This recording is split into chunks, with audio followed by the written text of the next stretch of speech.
Des flammes de 15 mètres s'élèvent dans la nuit, alors qu'une autre usine chinoise est réduite en cendres. Ce n'est pas un accident fortuit. C'est le 4e grand incendie industriel ce mois-ci dans la province de Zhejiang.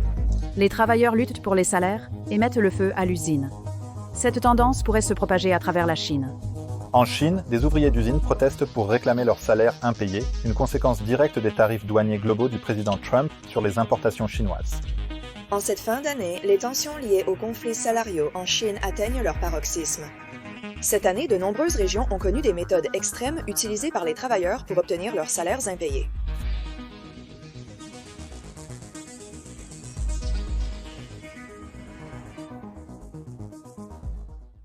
Il semble que Xi Jinping abandonne la guerre commerciale.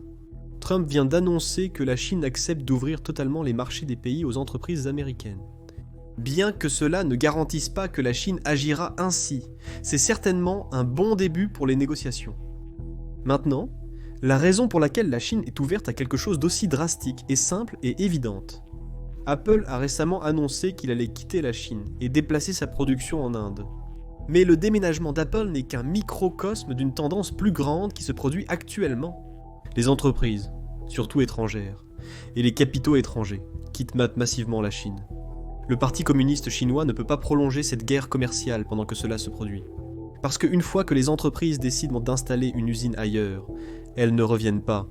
Et c'est exactement ce qui effraie le Parti communiste chinois. Nous parlerons des négociations sur la guerre commerciale sous peu. Mais voici plus d'informations sur les entreprises qui quittent le marché. Apple, Tesla, Coca-Cola et Microsoft sont tous partis. Sous ma dernière vidéo, de nombreux commentaires suggéraient que les marques étrangères devraient quitter la Chine. Mais avez-vous pensé à cela? Si les marques étrangères partent, nos marques nationales augmenteront leur prix de 100%. L'un des 4 plus grands négociants en grains du monde, la Archer Daniels Midland américaine, prévoit de mettre fin à son commerce intérieur en Chine. Cette nouvelle me fait frissonner. L'industrie semble pessimiste et une amélioration à court terme paraît improbable. La guerre commerciale sino-américaine commence à avoir un impact. La sortie des capitaux étrangers se produit de plus en plus devant nous. Ces entreprises bien établies, après plus d'une décennie, s'en vont simplement quand elles le décident. Nous assistons actuellement à une contraction du marché. Les capitaux étrangers se retirent, la consommation et les exportations sont faibles. Ce n'est que le commencement. Quand les entreprises étrangères seront parties, les difficultés seront inimaginables. Nous couvrons cela depuis un moment. Mais il semble qu'hier nous avons vraiment attiré l'attention de certaines personnes. Parce que nous avons reçu de nombreux emails hier soir disant que nous devons arrêter de promouvoir du contenu anti-CCP. Et vous savez quoi? L'email était signé par le CCP. Les téléspectateurs réguliers savent que nous n'avons pas l'intention de propager de la haine envers le peuple chinois. En fait, nous avons souligné à maintes reprises que les plus grandes victimes du CCP sont le peuple chinois. Mais cette chaîne est destinée à critiquer le CCP et leurs actions. Parce qu'en fin de compte, ils dépensent tellement d'argent pour promouvoir la propagande pro-CCP, même dans les pays étrangers, et quelqu'un devait les dénoncer. C'est pourquoi nous réalisons les vidéos que nous faisons maintenant. Clairement, quelqu'un n'est pas content de cela. Et nous savons que les bots du CCP ont l'habitude de voter contre les vidéos dont le CCP n'est pas content. Donc si vous pouvez, s'il vous plaît, prendre une seconde et appuyer sur le bouton « J'aime » et s'abonner en dessous, cela aiderait vraiment énormément la vidéo. Maintenant, parlons des négociations commerciales. Les pourparlers ont débuté samedi à Genève en Suisse, un lieu choisi par les deux parties car considéré comme un terrain neutre. Du côté américain, nous avions le secrétaire au Trésor Scott Bessent et le représentant américain au commerce Jamieson Greer. Et du côté chinois, nous avions le vice-premier ministre He Lifeng. Les négociateurs en chef et les chefs de délégation menèrent les pourparlers, bien que les délégations réelles des deux côtés fussent plus grandes. Voyons maintenant comment Scott Bessent et Jamieson Greer ont décrit le déroulement des négociations. Mais avant cela, je veux vous montrer ce clip de Trump donnant essentiellement un résumé de ce qui a été convenu exactement. Le point clé de notre discussion était l'ouverture de la Chine, qu'ils ont accepté. Mais cela prendra du temps à coucher sur le papier. Ce n'est pas la chose la plus facile à écrire. mais c'est le seul, je pense, pour moi. Certaines personnes seraient en désaccord, certaines personnes diraient que nous gagnons beaucoup d'argent avec les tarifs ou quoi que ce soit. Mais, vous savez, surtout lorsque vous ajoutez ce que nous avons déjà. Parce que, rappelez-vous, nous obtenons déjà les 50% sur l'acier et différentes choses qui ne sont pas incluses dans ces chiffres. Donc, vous pouvez ajouter cela. Mais la chose la plus importante pour moi est l'ouverture. Cela serait, je pense, fantastique pour nos entreprises. Si nous pouvions entrer et concurrencer avec la Chine, cela serait beaucoup d'emplois pour la Chine. Cela serait, je pense, à un moment où ils peuvent, franchement, utiliser les emplois. Et c'est de cela que nous parlons. Donc, c'est un élément très, très important à ajouter. Donc, quand Scott, je l'ai vu parler l'autre jour, et je pense qu'il ne voulait pas le dire, mais j'ai dit, c'est bon de le dire. Regarde, si nous ne l'obtenons pas, nous ne l'obtenons pas. Mais si nous ne l'obtenons pas, ce ne sera pas une chose positive. Mais si nous l'obtenons, ce sera peut-être l'événement le plus important. Parce que si vous y pensez, nous avons ouvert notre pays à la Chine. Ils viennent, nous ne venons pas. Je veux dire, ils ont très peu de restrictions. Ils n'ont jamais ouvert leur pays à nous, ce qui n'a aucun sens et n'est pas juste. Pourtant, ils ont accepté d'ouvrir complètement la Chine. Et je pense que ça va être fantastique pour la Chine. Je pense que ça va être fantastique pour nous. Je pense que ça sera génial pour l'unification et la paix. La Chine suspendra et supprimera tous ces obstacles non monétaires comme ils ont accepté de le faire. Eh bien, ils sont très nombreux. Mais encore une fois, pour moi, la chose la plus importante qui ressort de cette réunion, c'est qu'ils ont maintenant accepté que nous devons le mettre sur papier, mais ils ont accepté d'ouvrir la Chine. Il faut souligner que la Chine n'avait pas beaucoup de tarifs sur les produits américains. C'était comme 3% en moyenne en 2023 pour tous les produits américains qui sont entrés sur le continent chinois. Mais c'était vraiment les barrières non tarifaires que la Chine avait qui rendaient difficile pour les entreprises américaines d'entrer dans la nation chinoise. C'est précisément ce que nous négocions ici. Après la fin des négociations, la Maison-Blanche a publié cette déclaration. Vous pouvez bien sûr rechercher les détails sur Google. Je vais simplement souligner les points clés, sans vous ennuyer avec la lecture intégrale. La Maison-Blanche a déclaré que les États-Unis réduiraient le tarif réciproque à 10%. Le 2 avril, Trump a imposé un 34% sur les marchandises chinoises, en plus du tarif de 20% déjà en place, en raison de leur implication dans le commerce du fentanyl. La Chine a répliqué avec 34%. Le 8 avril, Trump a ajouté un tarif de 50%, portant le 104%. Le 9 avril, la Chine a répliqué avec 50%.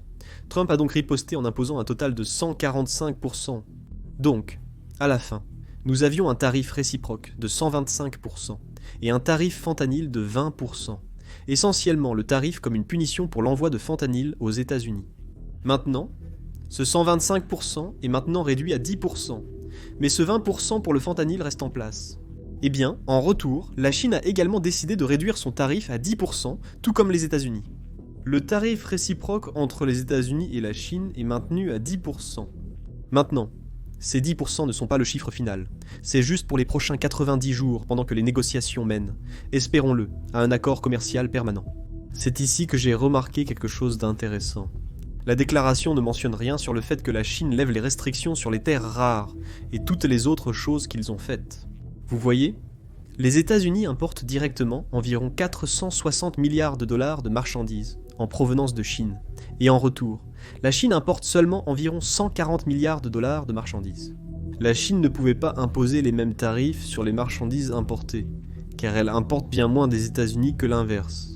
C'est pourquoi le Parti communiste chinois a fait plus que simplement annoncer le même tarif. Ils ont aussi visé des industries clés comme les terres rares, limitant l'accès des États-Unis à ces ressources. La Chine contrôle environ 90% de la raffinerie de terres rares, lui donnant un quasi-monopole sur ce marché pour le moment. Donc, lorsque cette déclaration a été publiée, elle ne mentionne vraiment rien sur tout le reste que la Chine a fait. Elle mentionne simplement les pourcentages que les deux pays avaient, et les deux pays ont décidé de les réduire à 10%, ce qui ne semble pas vraiment juste, car la Chine a fait beaucoup plus que simplement augmenter leurs tarifs. Heureusement, la conférence de presse des deux parties a apporté des éclaircissements sur ce point. Voici les détails. Et donc aujourd'hui, avec cet accord, nous convenons que notre taux de tarif réciproque descendra à 10% du côté des États-Unis. Donc il baisse de 115%. Nous entrons dans une pause de négociation de 90 jours à laquelle la Chine et les États-Unis sont très engagés. et les Chinois de leur côté descendent également de 115% à 10% et ils suppriment les contre-mesures qu'ils ont en place. Pour être très clair, d'autres mesures que les États-Unis ont mises en place par le passé, qu'il s'agisse de mesures tarifaires de 2018 ou depuis, de tarifs en vertu d'autres autorités légales, de tarifs liés au fentanyl, ceux-ci restent inchangés pour l'instant pour décider. Je vais juste faire un point, c'est que les Chinois et les États-Unis ont convenu de travailler ensemble de manière constructive sur le fentanyl. Et il y a aussi une voie positive à suivre là-bas. Bonne nouvelle. La Chine ne fait pas seulement baisser leurs tarifs, ils suppriment également tout le reste. Une autre bonne nouvelle est que les tarifs des États-Unis restent en place. Donc la seule chose qui diminue est le tarif réciproque, qui a commencé à 34%, puis a augmenté à cause des représailles et des allers-retours. Trump avait déjà imposé de nombreux tarifs sur la Chine lors de son premier mandat, comme beaucoup s'en souviennent. Nous pouvons arrondir à environ 20-25% sur les marchandises chinoises entrant aux États-Unis. En plus de cela, le 20%, un autre 10% a été négocié, portant le 55% assez élevé pour que les entreprises réfléchissent à rester en Chine ou non, suite à l'accord commercial entre les États-Unis et le Royaume-Uni. Vous voyez, même avec le Royaume-Uni, l'un des rares pays avec lesquels nous avons un excédent commercial, les tarifs n'ont pas complètement disparu. Et la raison semble être simple. Si Trump était prêt à simplement négocier un accord commercial en 90 jours et à supprimer pratiquement tous les tarifs, les usines ne vont tout simplement pas bouger. Parce que si les propriétaires d'usines savent que les tarifs ne sont que temporaires, ils ne sont pas incités à investir des millions, peut-être des milliards de dollars, pour construire une nouvelle usine aux États-Unis, ou ailleurs s'ils ont une idée que le tarif est temporaire. Et si nous maintenons les tarifs avec le Royaume-Uni, vous pouvez parier que nous n'obtiendrons pas un accord tarifaire à 0% avec la Chine. Nous avons déjà des indices. L'administration a déclaré que le tarif chinois augmenterait jusqu'à 34%, et ce n'est que la partie réciproque. C'est 10% actuellement qui monteront à 34% si la Chine n'accepte pas votre accord commercial dans les prochains 90 jours. Nous passons maintenant à la deuxième partie du tarif, celui du fentanyl. Vous voyez, même lors du premier mandat, Trump a négocié un accord où la Chine était censée aider les États-Unis à réprimer le commerce du fentanyl. Mais cela ne s'est pas produit, et apparemment, nous avons des nouvelles choquantes, que je pense que les gens lisent mal au moins. Voici un clip du secrétaire au Trésor, Scott DeSantis. Je vous expliquerai ensuite pourquoi les gens ne le comprennent pas correctement. L'essentiel est que cela soit équitable pour le peuple américain. Mais en janvier 2020, le président Trump a produit un modèle. Nous avions un excellent accord commercial avec la Chine et l'administration Biden a choisi de ne pas l'appliquer.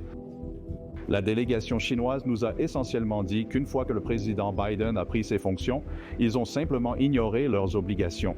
Nous avons donc tous déjà un grand cadre. L'autre chose à retenir ici, Jonathan, c'est que c'est une pause jusqu'à 10%. Le niveau du 2 avril pour la Chine est de 34%. Nous travaillerons donc pour voir où leur dernier nombre réciproque se termine. Et les négociations sont une combinaison de tarifs, de barrières commerciales non tarifaires, de manipulation de devises et de subventions du travail et du capital. Le secrétaire au Trésor a annoncé que l'administration Biden a choisi de ne pas appliquer certaines sanctions. Maintenant, ceux-ci sont totalement différents du tarif. Vous voyez, l'administration Biden en fait maintient le tarif que Trump a mis en place lors de son premier mandat, l'administration Trump 1. En réalité, ils ont intensifié leurs efforts, en imposant davantage de tarifs sur les voitures et les semi-conducteurs chinois. Mais les sanctions ont été levées, et ce n'était pas parce qu'ils ont décidé de ne pas les appliquer, mais ils essayaient une autre stratégie qui n'a pas fonctionné. Vous voyez, l'administration Biden a levé certaines des sanctions comme un geste de bonne volonté envers le Parti communiste chinois, dans l'espoir que le Parti communiste chinois aidera les États-Unis à réprimer le commerce du fentanyl. Maintenant, avec le recul, nous savons clairement que cela n'a pas fonctionné, mais c'est ce qu'ils visaient, et c'était définitivement une erreur. C'est là que l'administration Trump doit garder cela à l'esprit et ne pas se faire prendre au même jeu. Nous savons déjà que la Chine ne répond pas aux concessions. Ils répondent à la force, et regardez ce qui s'est passé. Nous avons maintenu le tarif sur la Chine, qui a dit qu'on ne négocieront pas à moins que les États-Unis ne réduisent les tarifs. Mais ils sont venus à la table des négociations. Ils sont venus à Genève car l'économie chinoise était en difficulté. Ils répondent à la force, pas aux concessions dans l'espoir d'un retour. Le Parti communiste chinois profite en réalité des bonnes intentions sans y répondre. Évitons donc de répéter cette erreur. Maintenant, changeons de focus et regardons comment le côté chinois et les médias chinois réagissent à cet accord commercial, ou du moins à cette pause temporaire. Je ne pense pas que nous devrions appeler cela un accord commercial. Vous soulignez que vous ne vous concentrez pas tant sur les commentaires du côté américain, vous vous concentrez sur ce que les Chinois ont dit. En particulier, vous vous concentrez sur le langage du vice-premier ministre He Lifeng, si c'est bien ainsi qu'on prononce son nom. Qu'a-t-il dit qui ne vous rend pas si enthousiaste à propos de cet accord? Nous avons vu les médias chinois utiliser des termes très durs contre les États-Unis au cours des dernières 24 heures. Vous savez, nous ne nous soumettrons pas au style américain. Alors que vous avez des discours très conciliants de la part du secrétaire au Trésor pesant et du représentant américain au commerce gris, et cela indique, au moins pour le moment, que le régime chinois n'a pas changé de posture. Cheryl, ce n'était pas tant les tarifs qui empêchaient les produits américains d'entrer en Chine. Et c'est pourquoi c'est important. C'était les barrières non tarifaires. Et je ne suis pas si sûr que nous allons voir un changement dans ces barrières non tarifaires pendant ces 90 jours, ce qui signifie que nous laissons entrer les produits chinois aux États-Unis. Il n'est pas clair que la Chine va laisser entrer nos produits en Chine. Et vous dites, quel accord commercial la Chine a-t-elle jamais honoré? C'est votre question ouverte ici. Vous vous demandez également pourquoi nous commerçons avec un régime hostile. Ce qui me préoccupe, et vous l'avez mentionné, c'est que ce vice-premier ministre, c'est le même gars qui a négocié l'accord commercial de phase 1 de janvier 2020 que la Chine a déshonoré presque immédiatement. Cet accord était très facile pour la Chine à respecter. Tout ce qu'ils avaient à faire était d'acheter des quantités spécifiées de produits agricoles américains et de biens manufacturés américains, et ils ont échoué à le faire.